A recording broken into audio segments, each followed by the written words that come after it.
Hey, what's going on? If you want to get a complete system that makes melting fat easy and is 100% automated, then I want you to go to the link that's on the bottom of your page right now. YouTube doesn't let me make that link clickable, so you're actually gonna have to type it into your browser, or I also put the copy of the link in the description, so you can click on that or type it into your browser. All right. For now, enjoy the video, and after you're done with this video, make sure to go to that link to get a complete fat melting system. So knowing those little tips about eating food and eating certain types of food is really going to take you to the next level. For example, right now we're going to teach you about carbohydrates, and there's different mindsets and thoughts on, carbs are bad and carbs are good, and what carbs are bad. But we're going to give you those little tips about which carbs to eat, and it's really going to take you to the next level, because the difference from losing 1 pound a day and losing 5 pounds a week is very small, and we're talking about eating this kind of bread and that kind of bread, and eating this kind of pasta and that kind of pasta, and that's going to be the difference in your calorie intake, how you feel, how you look, and the progress you make. Yeah, and like everything else, every other macronutrient, whether it's fats or proteins or carbs, which is what we're going to talk about in this video, there's a spectrum to it, right? So there's ideally what you want to do, and then you can get progressively worse. So we're going to give you exactly the best decision to make possible for the carbohydrates, and then if you really want to melt fat as fast as possible, you obviously would make all the decisions closer to the good side of the spectrum, and obviously stay away from the bad spectrum. So carbs, like fats, there's different kinds of carbs. There's really a bunch of different classifications, but we don't want to get too technical on it. So we're really just going to break up carbs into simple or complex carbs. Now, the difference between simple and complex carbs is how fast they get digested by your body and turn into sugar. Right? So simple carbs are really quickly turned into sugar. Your body can use them for energy instantly. The simple sugars, things like just normal sugar that you would have in a candy bar, or sugar that you would have from baking a cake or whatever. That sugar your body can instantly turn to sugar, and it gets processed and into your bloodstream very, very quickly. So what happens when you eat simple sugars is that insulin gets released, and insulin is the hormone that takes the sugar and actually transfers it to your fat cells. That's actually what makes you fat. That's why sugar makes you fat, because it spikes insulin, and it actually transfers all those calories, all those things you ate, and stores them as fat in your fat cells. So what are some things we can do to stop that insulin spike? I mean, the biggest thing is to stop eating those simple carbohydrates. The simple carbs, like Alex said, they spike, and then they're processed immediately, and they go into your system really quick. But they come and go the same. They come quick and they leave quick, and it's a result of your real high followed by a really quick low, followed by that you don't want that low anymore, and you want to eat the same thing, or you want to eat those simple sugars again, those simple carbohydrates, so you can spike back up, and then you're up and down all day, and you never have that that constant feel good body. Yeah. So the biggest thing is one of the top ways that we eat those simple carbs is to stay away from white sugar. We want to stay away from pretty much, if it's white, it's bad. We want to stay away from the white bread, the white pastas, white sugar, and just anything that says simple sugar. You want to stay away from it. Anything that is high on the glycemic index. Exactly. Right? So I don't know if you've probably heard of the glycemic index before. If not, it's just pretty much it's a scale of how quickly certain food gets turned into sugar. And remember, the faster it gets turned into sugar, the more your insulin is going to spike, because insulin is actually what balances your blood sugar and stabilizes it so you don't die. That's why diabetics actually got to inject insulin, because they stop producing insulin from eating so much sugar, type 2 diabetes that is. So what we want to do is eat foods that are low on the glycemic index, that they're not going to spike your blood sugar, they're not going to spike your insulin, and they're going to give you stable energy. So what are some foods like that, Jake? Foods like that, and these are very, very important to remember. Down below, we're going to give you a big list of them. But some of the foods are like whole wheat bread, whole wheat pasta, quinoa. It's like a little grain. You can get that at a lot of your local food stores. How do you pronounce that? Quinoa. Quinoa, yeah. He always makes fun of me. I don't say it right. And barley, things like that. Wheat berries. Sweet potatoes are really good. It's my favorite ones. Sweet potato is very good. All those things are awesome, and it's just about making those little changes. For example, instead of eating that white bread sandwich, you just change it to wheat, and now you're gonna have a lot smoother day, a lot smoother energy. And this is also very important for athletes or anything that you have to do athletic. people think sometimes you want to take a big spoonful of honey right before you compete, and all it does is give you that first 5 seconds high followed by an immediate drop. You want to have our complex carbohydrates that are gonna get you up on the energy and stay there, so we can compete at a high level all the time. So for me, for example, I have to make sure that I'm always eating these complex carbs, especially when I'm gonna have a hard training session the next day or that day, so I can keep my energy and feel good throughout the whole day and never have that drop, before, during, or after practice or competition. Yeah. So really being able to keep your carbs pretty low, it's going to allow you to use fat for fuel. Exactly, yeah. So we don't want to keep them too low to the point your body still needs a good amount of carbs and for all kinds of things, especially high quality carbs.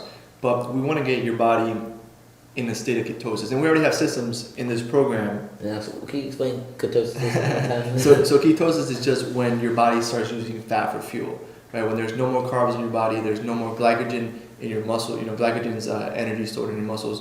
When there's no more glycogen and there's no more carbs, your body starts using your stored fat for energy, and that's called ketosis. And during the program, you've already gone through the videos where we recommend doing the 12-hour rule, which is, a little recap, is 12 hours from dinner to breakfast. So if you eat dinner at 10 p.m., you don't have breakfast till 10 a.m. So it's just 12-hour gap between dinner and breakfast.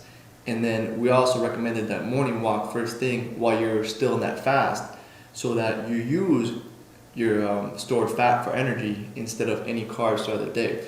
From that morning walk, when you're fasting, you can literally burn more fat than if you have a big meal and then go run 18 miles full intensity at the gym. And if you notice, we're slowly accumulating all these little things, our nighttime ritual, our morning ritual, and our eating ritual, 3 meals, 3 snacks, and now we're focusing on eating even more on how to eat. And all these little things are adding up, and we're getting closer and closer, and we're burning more and more fat every day till we get to the point where we don't need to burn any more fat, and we're lean and mean, and we have that automatic six-pack where you're not even thinking about it, you're just eating properly, and all these things that we're doing are accumulating to stopping us from eating, gaining fat. Exactly. And one cool metaphor that I like to think about carbs is, some people think you should be in ketosis all the time. Some people don't think ketosis is such a good idea. The way we want to think about this is a hybrid car, right? So a hybrid car uses...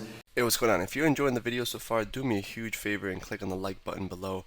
You'll get your good deed for the day out of the way. It helps me out a lot. Also, go ahead and subscribe and leave a comment. Something as simple as good video or I enjoyed the video. It really helps me out with YouTube. Alright, here's the rest of the video. Either energy from the battery stored energy or gas, right? So I look at gas kind of like sugars, like carbs, where it's used up quickly and you can go a lot faster in the car. But the stored energy, and it's kind of like being in ketosis when you're using energy from the battery. So during this program, we want you to be in both. And when you're doing the 12-hour rule, that fast, and you're doing that morning walk, you're going to be in ketosis. You're going to be using energy, your stored fat for energy. And then, after a workout, if you ever, if you guys, the advanced programs where we teach, more intense workout programs, that's when you would want to be using, carbs for fuel. When you start doing very intense workouts, or when you start doing like Jason does, like MMA workouts where he's training for a fight, that's when you would want to switch to the carbs, because you're going to be using glycogen for energy, which is allows you to move a lot quicker, and it's good for things like sprints or just very high intense workouts. So we want to turn you into a hybrid. You don't have to choose one or the other. You're going to be able to run on both. When you're sipping on let's say you're sipping like I am right now on the Bulletproof coffee, where this is pretty much pure fat. Right now I'm going to enter a state of ketosis where I'm using fat for energy and fat for fuel, and I'm not going to be using sugars, because I'm not exercising. I'm just sitting here talking, so I don't really need any simple sugars right now to function. So the biggest thing, like we're always preaching, is that you want to try to stay as far away from processed food as possible. The processed foods are going to have a lot of the simple sugars, the white sugar, and a big thing is just being conscious.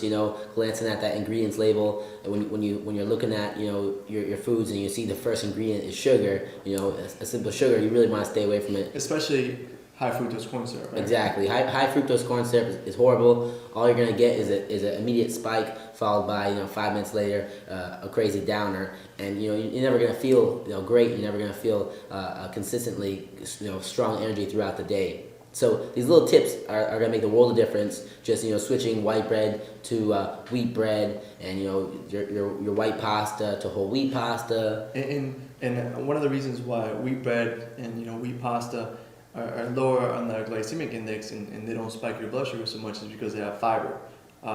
Maybe you've heard about fiber, heard that fiber is healthy, but the reason why fiber is healthy is because it literally makes everything digest slower. So even if you have sugar with fiber, it's gonna digest a lot slower. Fiber kind of slows everything down and doesn't allow your blood sugar to spike so quickly, so your body doesn't release that insulin, which is, again, insulin is that hormone that transfers fat to your fat cells and stores it there. So really uptaking the amount of fiber that you consume every day is going to allow you to digest everything slower and not spike your insulin and store less fat. And speaking of fiber, one of the best sources to get your good carbs from are fruit and veggies. And fruit and veggies have a lot of awesome, really good fiber in them. And on top of that, if you're a big juice drinker, you want to try to replace your juice with our fruits. So if, 1 glass of orange juice, a 12-ounce glass of orange juice, has about twice as much sugar than a regular orange, and the orange has so much more fiber in it. So you're getting the best of both worlds from just eating that orange compared to a glass of orange juice. And these days, the orange juice they give us is usually full of regular white sugar. So also on top of the little things we gave you, like the whole wheat pasta and what do you say, the quinoa. Yeah, you want to replace your carbs with fruit, and veggies are a really good source as well. All right, so in this brief video about carbohydrates, obviously we can go into super details about carbohydrates, and there's actually all these scientific names for it. You can learn the molecular structure of the different monosaccharides and saccharides and all these like super fancy names that you got to be a scientist and memorize, and you don't have to know any of that to get ripped.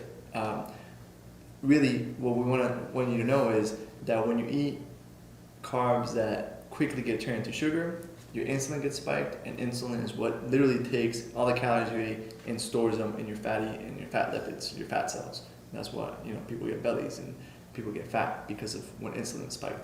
So we want to reduce all the foods that spike insulin as much as possible, and we want to be a hybrid. We want to use ketones, and we want to also use simple sugars, especially if you're going to be doing intense exercises.